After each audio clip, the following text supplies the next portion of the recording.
में आ रहा हूं। अशोक यादव जी, पहले आप। जी जी, मैं ये कह रहा था कि आपको मैं कुछ सच्चाई दिखाना चाहता हूं। पहली सच्चाई ये है कि जब 27 फरवरी ईरान युद्ध से एक दिन पहले क्रूड ऑयल का जो रेट था इंटरनेशनल $67 प्रति बैरल, ठीक है। और ये जो बढ़ करके युद्ध के दौरान हो गया $120 प्रति बैरल, और आज की डेट में 21 अप्रैल के बाद से $87 प्रति बैरल चल रहा है। तो ड्यूरिंग वार ये $120 प्रति बैरल हुआ, लेकिन दुनिया के अन्य देशों ने अपनी देश की अर्थव्यवस्था को बचाने के लिए तमाम सेफ्टी मेजर्स अपनाए, उन्होंने तमाम अपील किया, उन्होंने तमाम चीजें की, लेकिन हमारी सरकार ने ऐसा क्यों नहीं किया? हमारी सरकार कहती रही कि कोई दिक्कत नहीं है, कोई समस्या नहीं है। जानते हैं क्यों? क्योंकि अगर मोदी जी ये अपील उनको कायदे से उसी समय करना चाहिए था जब $120 प्रति बैरल हुआ था पेट्रोल हमारा, लेकिन उस समय नहीं किए क्योंकि चुनाव चल रहा था। और इस सरकार की थीम है कि अर्थव्यवस्था रहे चाहे क्रैश हो जाए, हमारी सत्ता रहनी चाहिए। और अगर ये अपील जो 7 अपीलें उन्होंने किया है आज, ये अपील अगर उस समय किए होते तब हो सकता है कि इतना खराब हालात नहीं हुए होते। तो चूंकि उस समय अपील कर देते तो उनके जो रोड शो चल रहे थे वो तो दिक्कत होती, उनके जो जेट चल रहे थे उनके नेताओं को दिक्कत होती, हेलीकॉप्टर, कारकेड, तमाम जो इस तरह का माहौल था वो तो डिस्टर्ब होता ना।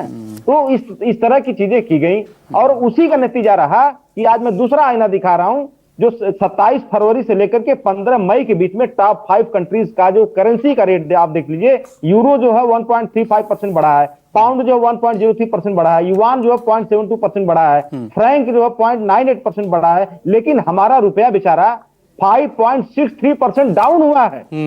ये स्थिति हमारे देश की है। हमारा रुपया, कहते हर जगह की स्थिति खराब है। भैया हर जगह की स्थिति खराब रहती तो हमारा रुपया क्यों डिप किया? 5.63% इतना दिनों में क्यों गिरा और बाकी करेंसी नहीं गिरी? तो मोदी जी को बताना चाहिए कि रुपया कैसे गिरता है और प्रधानमंत्री की साख कैसे गिरती उसके पैरेलल। और इसके अलावा देखिए जो आंकड़े जो बता रहे हैं, मैं तीसरे आंकड़ा पे आ रहा हूं, जो फॉरेन रिजर्व हमारा है मकसूद भाई, ये देखिए सबसे बड़ी थ्रेट हमारे देश की इकोनॉमी को लेकर के फॉरेन रिजर्व में हमारे एक हफ्ते में 26,000 करोड़ रुपए की कमी आई है विद इन 1 वीक, और फॉरेन रिजर्व हमारा 65.6 लाख करोड़ पे पहुंच गया है।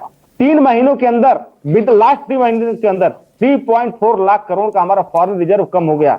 आप इसको मजाक समझ रहे हैं?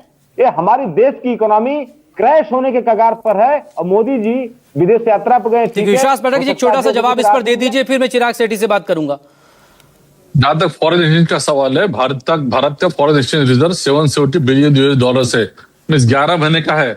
और मैं ब्रिक्स के कुछ देशों के आंकड़े आपको बताना चाहता हूँ। रशिया के पास केवल $324 बिलियन है, ब्राजील के पास 312 है, साउथ अफ्रीका के पास 73 है। हमारे पास 60 डेज का पेट्रोलियम प्रोडक्ट्स का भी भंडार है। इसलिए लेकिन ये तो वो लोग हैं ना जो डी-डॉलराइजेशन पर काम कर रहे हैं। अभी ईरान संकट के दौरान ही ईरान की तरफ से कह दिया गया, इस होर्मुज संकट के दौरान, कि युआन में पेमेंट कीजिए बहुत लोगों से। खैर, आप कंप्लीट करिए। हमने तो रशिया के साथ किया ना। पहली बार तो हमने रशिया के साथ में, ईरान और रशिया के साथ में इंडियन रुपीज में डील किया।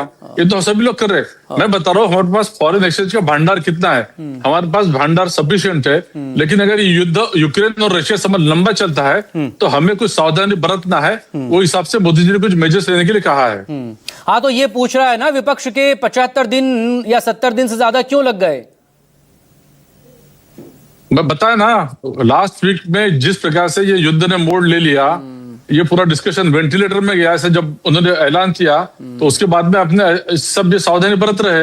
हम कोई संकट में नहीं है, ये कोई ऑस्टेरिटी मेजर्स नहीं है। आज भी हम फास्टेस्ट डेवलपिंग इकोनॉमी है। हमारा जीडीपी का साइज जो है 7.4 से हमारी ग्रोथ होने वाली है। एफडीआई में हम आज भी मोस्ट फेवर्ड डेस्टिनेशन। ग्रोथ पर भी अभी हम आएंगे कि अभी ये जो आंकड़े आए हैं, एक मिनट, आज के इकोनॉमिक टाइम्स में देखो क्या है। अप्रैल महीने में बावजूद सब 13% से एक्सपोर्ट बढ़ गया है। हॉर्मुज समान संकट के बावजूद भी 10% से हमारा इंपोर्ट आया है। इसलिए सरकार डिप्लोमेटिक तौर पे अच्छी तरह से काम कर रही है। हाँ, लेकिन बाकी और जगहों पर किस तरह से नुकसान हो रहा है, आगे हमारा जो थोड़ा बहुत प्रोडक्शन कहीं हो रहा है आज की तारीख में इतने संकट के दौरान भी, तो उस पर किस तरह का इंपैक्ट होगा? क्योंकि अकेले सिर्फ क्रूड ऑयल के भरोसे या पेट्रोल डीजल के भरोसे तो चल नहीं पाएगा ना। जो बाकी और केमिकल सेक्टर है उस वहां पर क्या कंडीशंस हैं? आपका मेटल सेक्टर 5 से लेकर 7% किस तरह से डिप मार रहा है, इसको लेकर मैं शरद सर से बात करूंगा। शरद जी प्लीज, लेकिन चिराग सेठी से मेरा बात करना जरूरी है, बहुत देर से मेरे पास बैठे ना।